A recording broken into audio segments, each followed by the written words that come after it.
Welcome along to the Stade de France, where it is building nicely ahead of France against South Africa, the final quarter-final this weekend at the Rugby World Cup. But in this video, what I'm going to do, I thought I'd get a couple of minutes in just to have a chat about England, who have just booked their place in the semi-final of the World Cup. And usually, I would be delighted about this. And don't get me wrong, I am pleased for Steve Borthwick and those players. Congratulations to them. But there just seems to me to be a feeling of, I don't know if I'd call it apathy, certainly a lack of engagement, a lack of support around this England team. So I'm sort of going to speak about that a little bit in the video and why I think that is. But you can drop a comment down below. Let me know what you made of the game between them and Fiji.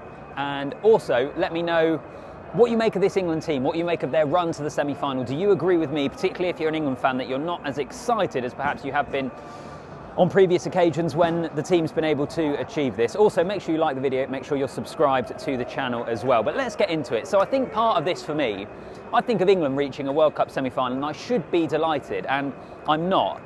And a part of that, I think, is just partly getting older, and secondly, working in the media. I think naturally when you follow a team and you have to remain impartial so often, that you end up not being as behind a team in a fan sense. But it's not just that, it's not just the kind of sense of professionalism, if you like. I think there's a feeling with this England team over the last 4 years, if you look back at the 2019 Rugby World Cup final, ever since that point where we have had 4 years where it has been awful.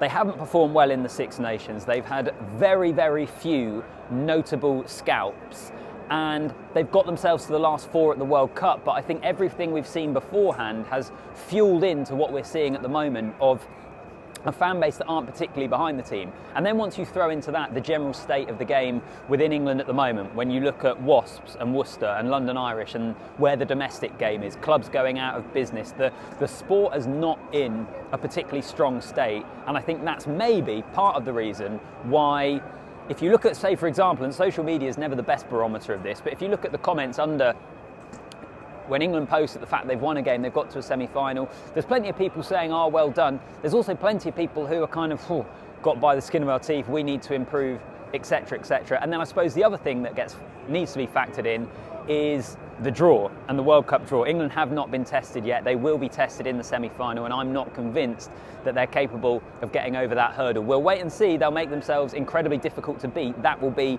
the aim of this team over the next week, and I think that's the way they're going to have to approach the game, given the fact that they will be coming up against an opposition who are superior to them.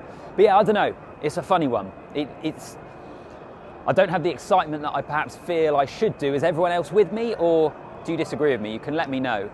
Let's give them some credit though. Owen Farrell at fly half, I think, paid off for Steve Borthwick.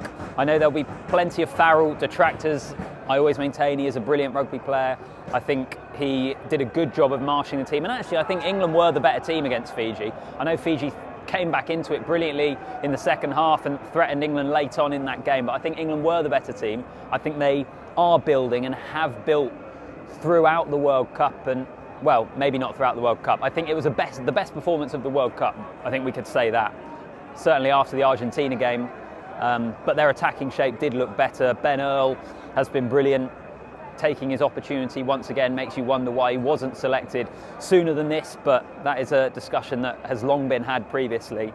And yeah, England are on their way to a semi-final, where they will be playing here at the Stade de France next Saturday in 6 days' time, with a chance to get themselves into the final. And remember what happened in 2007. England awful in the pool stages. They got themselves into the knockouts. Admittedly, they had a much tougher challenge in the quarterfinals then when they came up against the Wallabies and beat them in Marseille. They then came into the Stade de France in the semi-final in 2007 and they upset the host nation. So they will hope that history, or that sort of history, will repeat itself. But where are you with England at the moment? Do you give them any chance in that semi-final? There'll be plenty of build-up to come on the channel over the next week or so, but at the moment I'm just not sure. I'm not sure that I can see it happening. I'll leave it there for now. Drop a comment down below. I said it was just going to be a quick video. My kind of immediate thoughts on the game. England fans breathing a sigh of relief. In fact, actually, there was one final thing I did want to mention, which is that would it have been the best thing there for England to lose.